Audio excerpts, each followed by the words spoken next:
പിതാവിൻ്റെയും പുത്രൻ്റെയും പരിശുദ്ധാത്മാവിൻ്റെയും നാമത്തിൽ ആമേൻ. എൻ്റെ പ്രിയപ്പെട്ടവരെ, ഇന്ന് നവംബർ 19 ബുധനാഴ്ച. അമ്മേ പരിശുദ്ധ അമ്മേ, അമ്മേ പരിശുദ്ധ ദൈവമാതാവേ, കൃപാസനത്തിലൂടെ ഞങ്ങൾക്കും ഞങ്ങളുടെ ദേശത്തിനും അമ്മ മധ്യസ്ഥം തേടി തന്ന എല്ലാ അനുഗ്രഹങ്ങൾക്കും കൃപകൾക്കും ഞങ്ങളിപ്പോൾ ഹൃദയം നിറഞ്ഞ നന്ദി പറയുന്നു. അമ്മേ പരിശുദ്ധമ്മേ ദൈവമാതാവേ, 2004 ഡിസംബർ 7 ഉച്ചകഴിഞ്ഞ് 2:30 കൃപാസനത്തിൽ സംഭവിച്ച അമ്മയുടെ പ്രത്യക്ഷപ്പെടലിനെ കുറിച്ച് തിരുസഭയ്ക്ക് സമർപ്പിച്ചിരിക്കുന്ന പഠനരേഖകളുടെ മേൽ സഭാത്മകമായ പഠനം ആരംഭിക്കുവാൻ ഞങ്ങൾ പ്രാർത്ഥിക്കുന്നു. അമ്മേ പരിശുദ്ധമേ, ഭൂസ്വർലോകങ്ങളുടെ രാജ്ഞിയായ അങ്ങേയ്ക്ക് ഭൗമസംരക്ഷണത്തിനായി പ്രപഞ്ചപ്രകൃതിയെ തന്നെ തിരുസഭ പ്രതിഷ്ഠിക്കുവാൻ ഈ പ്രത്യക്ഷീകരണം വഴി ഇടയാക്കണമേ. പരിശുദ്ധമേ, ജപമാല മാതാവേ, സകല കൃപാസനം പ്രാർത്ഥനയോടും ചേർത്ത് ഞങ്ങളിപ്പോൾ പ്രാർത്ഥിക്കുന്ന ഈ കുടുംബത്തിന്റെ പ്രത്യേക നിയോഗം പറ മക്കളെ.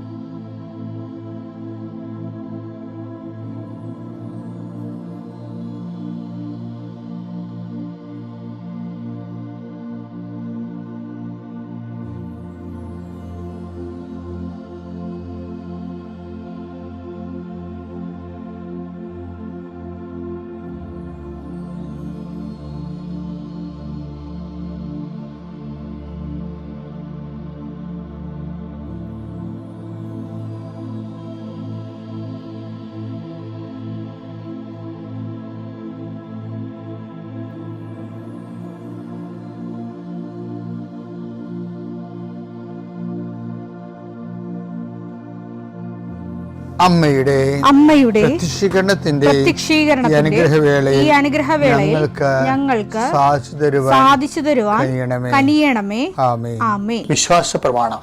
സർവശക്തനായ പിതാവും ആകാശത്തിന്റെയും ഭൂമിയുടെയും സൃഷ്ടാവുമായ ദൈവത്തിൽ ഞാൻ വിശ്വസിക്കുന്നു. അവിടുത്തെ ഏകപുത്രനും ഞങ്ങളുടെ കർത്താവുമായ ഈശോ മിശിഹായിലും ഞാൻ വിശ്വസിക്കുന്നു.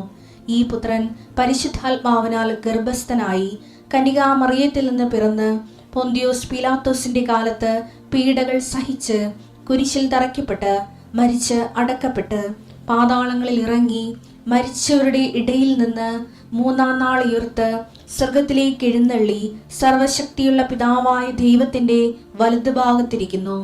അവിടെ നിന്ന് ജീവിക്കുന്നവരെയും മരിച്ചവരെയും വിധിക്കുവാൻ വരുമെന്നും ഞാൻ വിശ്വസിക്കുന്നു. പരിശുദ്ധാത്മാവിലും ഞാൻ വിശ്വസിക്കുന്നു. വിശുദ്ധ കത്തോലിക്കാ സഭയിലും പുണ്യവാന്മാരുടെ ഐക്യത്തിലും പാപങ്ങളുടെ മോചനത്തിലും ശരീരത്തിന്റെ ഉയർപ്പിലും നിത്യമായ ജീവിതത്തിലും ഞാൻ വിശ്വസിക്കുന്നു. ആമേൻ. സുഖസ്ഥനായ ഞങ്ങളുടെ പിതാവേ, അങ്ങയുടെ നാമം പൂജിതമാകണമേ. അങ്ങയുടെ രാജ്യം വരണമേ. അങ്ങയുടെ തിരുമനസ് സ്വർഗത്തിലെ പോലെ ഭൂമിയിലും ആകണമേ. അന്നു വേണ്ടുന്ന ആഹാരം ഇന്ന് ഞങ്ങൾക്ക് തരണമേ. ഞങ്ങളോട് തെറ്റ് ചെയ്യുന്നവരോട് ഞങ്ങൾ ക്ഷമിക്കുന്നത് പോലെ ഞങ്ങളുടെ തെറ്റുകൾ ഞങ്ങളോടും ക്ഷമിക്കണമേ. ഞങ്ങളെ പ്രലോഭനത്തിൽ ഉൾപ്പെടുത്തരുതേ, തിന്മയിൽ ഞങ്ങൾ രക്ഷിക്കണമേ. ആമേൻ. നന്മ നിറഞ്ഞ മറിയമേ, സ്വസ്തി. കർത്താവ് അങ്ങയുടെ കൂടെ സ്ത്രീകളിൽ അങ്ങ് അനുഗ്രഹിക്കപ്പെട്ടവളാകുന്നു. അങ്ങയുടെ ഉദരത്തിൻ ഫലമായി ഈശോ അനുഗ്രഹിക്കപ്പെട്ടവനാകുന്നു. പരിശുദ്ധ മറിയമേ, തമ്പുരാന്റെ അമ്മേ, പാപികളായ ഞങ്ങൾക്ക് വേണ്ടി ഇപ്പോഴും ഞങ്ങളുടെ മരണസമയത്തും തമ്പുരാനോട് അപേക്ഷിക്കണമേ. ആമേൻ. കർത്താവേ, നിന്റെ ഉന്നതമായ നാമത്തിന് സ്വസ്ഥം ചെയ്യുന്നു. കർത്താവേ, നിന്റെ വിശുദ്ധ പൗരോഹിത്യത്തെ മഹത്വപ്പെടുത്തണമേ. കർത്താവേ, സഭയിലുള്ള സാന്നിധ്യം ദൃഢമാക്കണമേ.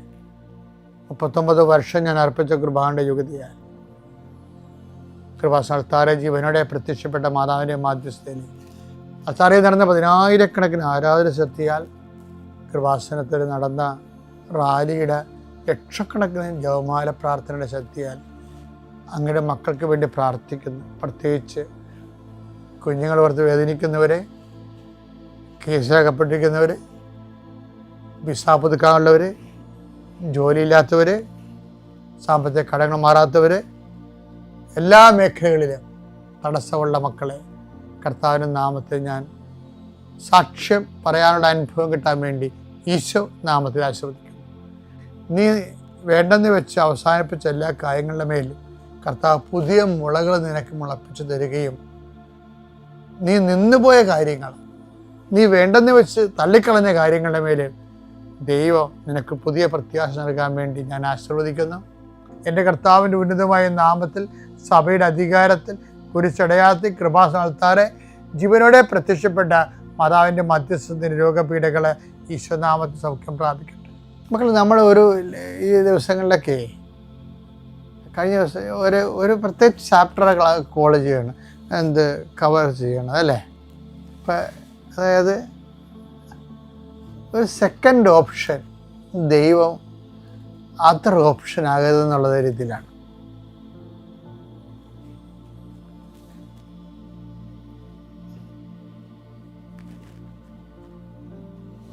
കഴിഞ്ഞ ദിവസങ്ങളിലേ നീതു എന്നും പറഞ്ഞൊരു മോള് നോൺ ബാപ്റ്റിസ്റ്റ് ആണ്. നോൺ ക്രിസ്ത്യൻ എന്ന് നമുക്ക് പറയാൻ പറ്റത്തില്ല. എന്താ കാര്യം വെച്ചാൽ ഒത്തിരിയേറെ നോൺ ബാപ്റ്റിസ്റ്റ് ആയിട്ടുള്ള മക്കൾ അവർ പള്ളിയിൽ വന്ന് ജ്ഞാനസ്നാനം സ്വീകരിച്ചിട്ടില്ലെങ്കിലും അവരുടെ ജീവിതത്തിൽ നല്ല ചൈതന്യമുള്ള വിശ്വാസികളെപ്പോലെ ജീവിക്കുന്ന ഒത്തിരി മനുഷ്യരുണ്ട്. അവരൊക്കെ കർത്താവ് ഒരിക്കലും കൈവിടത്തില്ലെന്ന് നമുക്കറിയാം. കഴിഞ്ഞ ദിവസം ഒരു നീതു എന്നും പറഞ്ഞൊരു മോള് സാക്ഷ്യം പറഞ്ഞേ. അപ്പോൾ അവൾ പറയുമ്പോൾ അവൾ ഈ പത്രം കൊടുക്കുകയാണ്, പ്രാർത്ഥിച്ച് ഉടമ്പടി പ്രകാരം പത്രം ആൾക്കാരെ കൊടുക്കുക. അപ്പോൾ അവൾ കൂട്ടുകാരത്തി പറയുവേ, എടി നീ 10 കിലോമീറ്റർ നടക്കണം, നാണമുണ്ട് അതിനൊക്കെ, നീ പഠിക്കേണ്ടതല്ലേ ചെയ്യേണ്ടത്. അപ്പോൾ നീതി പറയവേ, കർത്താവ് എൻ്റെ ജോലിയാണ് ഞാൻ ചെയ്യണത്. അപ്പം കർത്താവ് എൻ്റെ ജോലി ചെയ്യും. അതാണ് അവളുടെ ഒരു ബോധ്യം എന്ന് പറയണത്. അപ്പോഴത് ആ ബോധ്യം സത്യസന്ധമായിരുന്നു എന്നുള്ളതിൻ്റെ തെളിവാണ് ആ PSCക്ക് അവൾക്ക് 1ാം റാങ്ക് കിട്ടിയത്. അപ്പം അത് അവർക്ക് ബോധ്യമുണ്ട് ആ സംഭവം.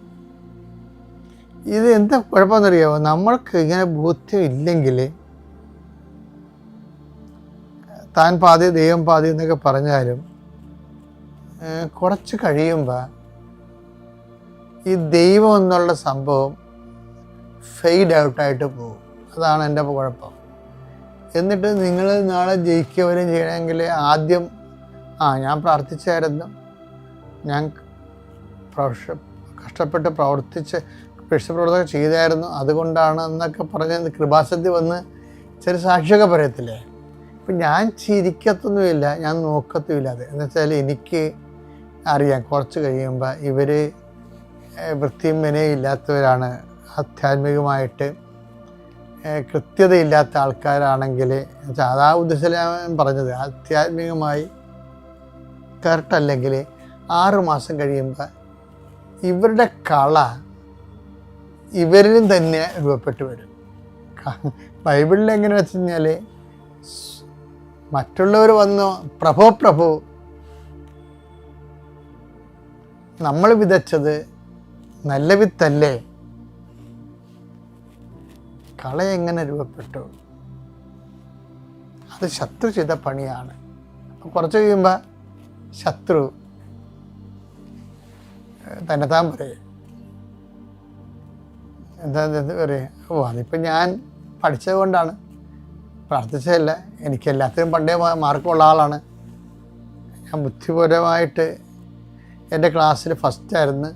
അപ്പോൾ ഇങ്ങനെ കുറേ സാധനമൊക്കെ ഒരു 6 മാസം കഴിയുമ്പോൾ പതുക്കെ താൻ പാതി ദൈവം പാതി എന്നുള്ള കാര്യം മാറിയിട്ട് തന്നിലേക്ക് തന്നെ ആ മഹത്വം വരും, തൻ്റെ ക്രെഡിറ്റായിട്ട് വരും.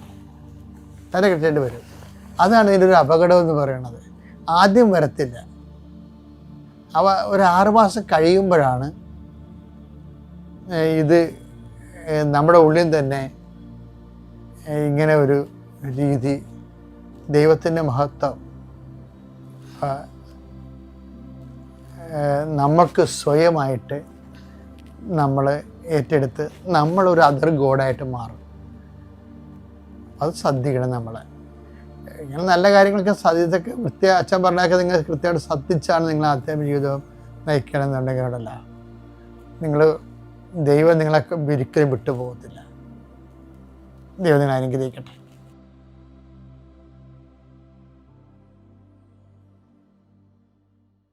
അത്യപൂർവ ദൈവാനുഭവങ്ങൾ ഇനി നിങ്ങൾക്കും സ്വന്തം. ഈ യൂട്യൂബ് ചാനൽ ഇതുവരെ സബ്സ്ക്രൈബ് ചെയ്തിട്ടില്ലെങ്കിൽ ഇപ്പോൾ തന്നെ സബ്സ്ക്രൈബ് ചെയ്യുക. ഈ വീഡിയോ ഇപ്പോൾ തന്നെ നിങ്ങളുടെ സുഹൃത്തുക്കൾക്ക് ഷെയർ ചെയ്തുകൊണ്ട് കർത്താവിൻ്റെ പ്രേക്ഷിതരാകുക.